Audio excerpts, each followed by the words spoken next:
Okay, just doing a quick video here. Changing out receptacles, and this is what I do to prep them because I pigtail my receptacles. I do not stab in the back. There's a little hole in your strippers. Allows you to get that nice clean curl. You're stripping about 1 inch of insulation off. A little bit less. And then this is giving the most surface contact of copper to the outlet itself. You put it on to where it goes around clockwise, the way you were going to tighten the screw. And I like to do a little pinch on them, so even if it does come loose, it can't come off. Sometimes you put a little curl on it, hook it up. You don't want it to strip off too much where it's sticking out beyond the back of the receptacle. But this is one of the poor connections, and stabbing in the back of receptacles, feeding the circuit through the holes in the back that you are allowed, and it's code compliant to utilize it, but the more surface contact you have, the better your connection. The less heat is going to be created, because when current is flowing, it wants a large space to get through. Like bottlenecking on the freeway. You don't want to take a 3-lane freeway and choke it down to 1 lane. You get a big mess. Then I tighten up the screws I'm not using, and then I go back over these. And this takes a minimal amount of time if you're actually set up and you're not trying to make a video at the same time. Then I will go ahead and because you can sit down and prep all these.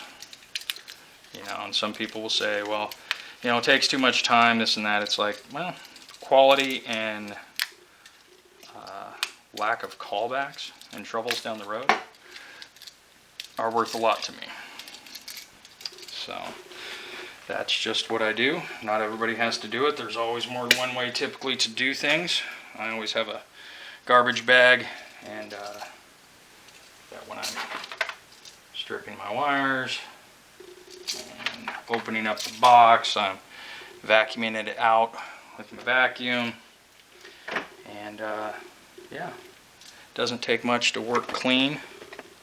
Don't know if this is going to get in the shot at all. I've already opened up the box, got everything out, stripped off, putting in a new receptacle.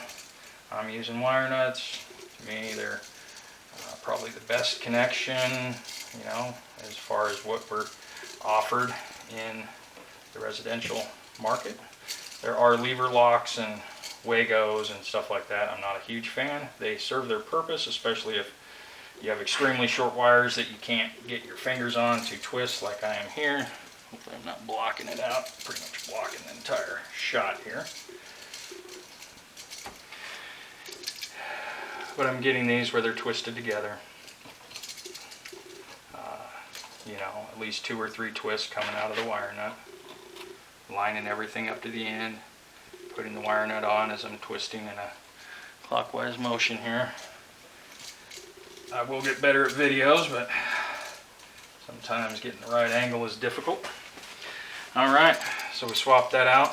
Now, I typically fold my wires over, kind of curling them back up in there, getting them ready to push back up into the box. And now I got a lot of room in the box. This doesn't get my receptacle oriented correctly.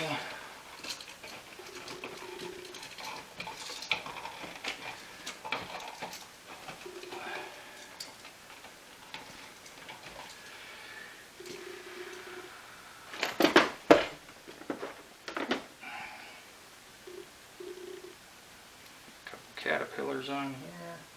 Let's say at least 2.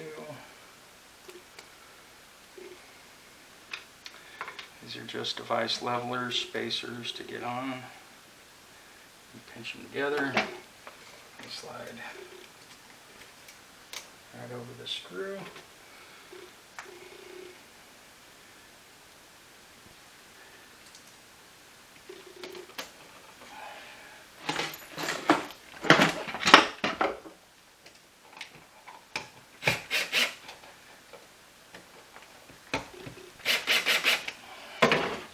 If my plug needs to be squared up a little bit, grab the ears, give it a little bit of a twist.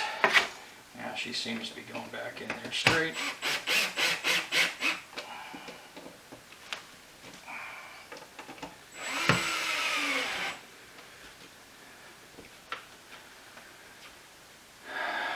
There we go. Alright, hope you enjoyed it. Stick around if you got something out of it. Hit the thumbs up, hit the like, subscribe. I'll be coming out with more. Just good practice. Thank you. See you on the next one.